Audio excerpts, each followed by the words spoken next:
myself I would never talk after you the last time I think we talked together, because you're so inspirational and such a remarkable servant leader for our community. So thank you so much for the introduction, and thank you, Dr. Allen and Drake, for having us here. It's good to be back again here. We had the opportunity to be here a little bit ago for a guest lecture about government and also a student roundtable conversation, which was a privilege today. And for you all, as all of my predecessors have said, please thank you for coming and taking time from your Saturday, a beautiful Saturday, to protect our democracy, to learn more about each of us and our respective roles, and to discuss the issues that are at stake for our community, for this Commonwealth and the country on November the 8th. I'm going to be a little bit more wonky with our conversation. I'm going to talk to you about some of the things that we have done in places like Washington. For those who don't know me, and I've hopefully introduced myself to most of you, my name is Chrissy, and for 4 years I've had the distinct honor and privilege to serve us down in Washington, D.C. When I first ran for office, I had never run for office before, except for when I was in 5th grade, and I lost. So I also recognized when I ran that a Democrat had not won this congressional district in more than 100 years, 163 to be specific. And a woman has never represented this district before. So nevertheless, I ran and I won, thanks to all of you. And by doing so, I became part of one of the most diverse classes down in Washington, D.C. in history. Together, we made history that election cycle, and I was pleased and proud to be able to join with Mr. Clyburn, with Mr. Lewis, with a variety of other legends and giants and Mr. Cummings. Looking around this lecture hall, I don't need to tell you guys, students at Lincoln and those from our community, the first degree granting HBCU in the country, about making history. I don't need to tell Representative Clyburn or Austin Davis about us making history, but I do need to tell you why I ran and why our democracy is important and why your vote is so, so critical. I never thought I would be here. My dad is a career naval officer, and my family moved every single year when I was growing up. So I didn't really feel like I had a place to be from. My family, however, did put a very strong emphasis on work and working towards what was called our highest and best use, which I would ask you to bring home with you today. What is your highest and best use? I went to college on an ROTC scholarship, and I dreamed of being an astronaut. I joined the Air Force after graduating, and then got a master's degree in technology and policy before I got to come here, where I was able to help grow an apparel company called And One, apparel and footwear company that eventually grew from me being number 6 in the company to hundreds and hundreds of folks who worked here in our community, and we sold in more than 100 countries all around the world. We even made it to the cover of Sports Illustrated. And later, I ended up joining Teach for America, and I taught high school at Simon Gratz in North Philadelphia, focused on improving our high schoolers, and then later our early learners, our pre-K through 4th graders, in their literacy skills. So that was my life, and I was a regular voter up until a few years ago. I maybe occasionally knocked on a couple of doors at this time of year, every cycle, but that's all that I ever did until the election of 2016 happened.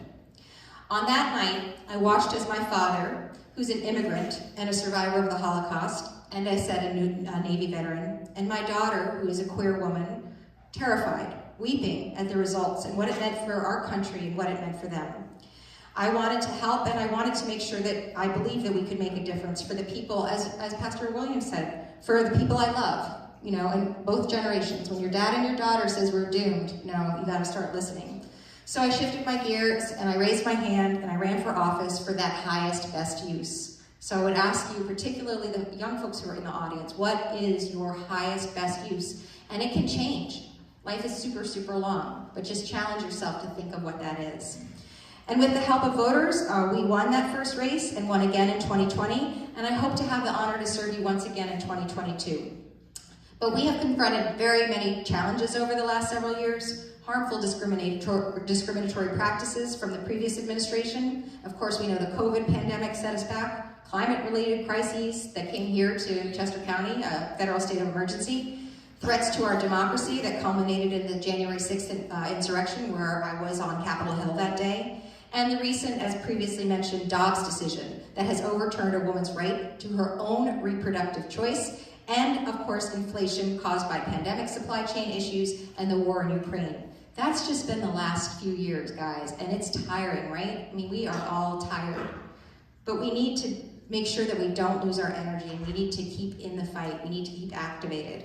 We've worked really hard to make things better, and many of my team members are here. Through the pandemic, we sent unprecedented aid and support to hospitals, to schools, to our mental health facilities, to our businesses, to our families, and to students right here in this room. In fact, Lincoln University received $18 million in funds from the American Rescue Plan, passed only with Democratic votes, to help expand remote learning opportunities and expand scholarship distributions. And those investments have allowed us to be here at this point today. More recently, we passed, and I'm sorry to be so wonky with you, but this is really, really important. The very, very many things that the Congress has done down in Washington, D.C. can only happen if you continue to vote for Democrats. Most recently, we passed the Inflation Reduction Act, again with only Democratic votes, where we delivered historic and long overdue investments in clean energy and climate resilience and better protecting our planet. The bill also, importantly, provides provisions to lower the cost of prescription drugs, particularly for the oldest amongst us. And it saves our country money by ensuring that major corporations, those $1 billion and above, pay their fair share. And lastly, we also passed a very meaningful bill to curb gun violence, the first one in 28 years. This one was bipartisan. The Bipartisan Safer Communities Act, which assists victims of domestic violence, provides mental health resources to communities and schools, and will prosecute those who are dealing ghost guns and other gun traffickers. We all through this have dealt with rising costs, particularly energy, and I put my background as an engineer in supply chain management to work in Congress on what Forbes magazine called the best inflation fighting blueprint to come out of Congress. We've made some progress, not as much as we need to, but we can execute on that blueprint and hopefully find our way forward. So as we gather here on this insanely beautiful campus, you guys have to know how beautiful your campus is.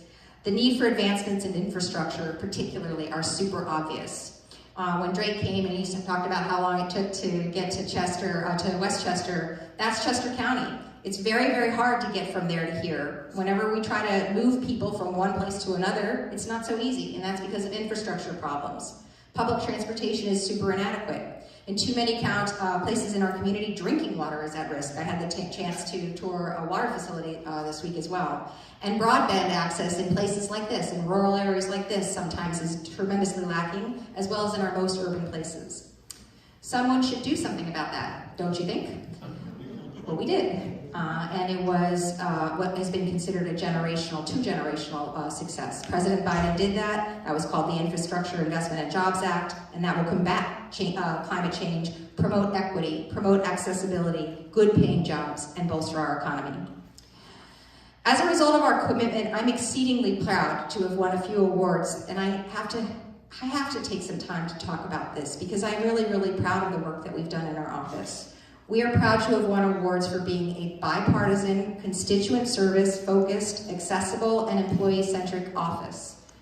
One of the two best in Congress. So there's still so much work to be done. Costs are too high, our supply chains need fixed, our gun violence issue is a daily problem and a daily headline. We have to address climate change for all communities, equitably. We need to protect our right to vote, combat disinformation, fight bigotry and hatred, and we have to safeguard this democracy from those who are actively seeking to tear it apart. We must and can do all of this, but we can only do this, as those before me have said, when we are all engaged. Your vote is your voice, and it matters. You matter. And as long as I am able to be your representative, I will do my utmost to listen to our concerns, to stand up for what I consider to be all of our shared values, and to serve this community and this democracy. So my last ask of you would be vote. Vote by November 8th, and use the next 10 days that we have to do everything in our power to make sure that as many people as are eligible do also express that right to vote. I was raised by one Democrat and one Republican. They went to the ballot together every single day, every single voting period, and canceled each other's votes out. I don't care. Obviously I do, but I don't care how you vote. I just ask that you do vote. We have folks in the entrance from my team who are here who would be happy to tell you how to be engaged in our own community. Thank you once more for the privilege of a lifetime to serve you. It is my privilege to be able to introduce Representative Whip Jim Clyburn of South Carolina. He is a true legend, a true leader, some would say a true kingmaker, and he is our majority whip in the U.S. House of Representatives. And over to you, Mr. Clyburn.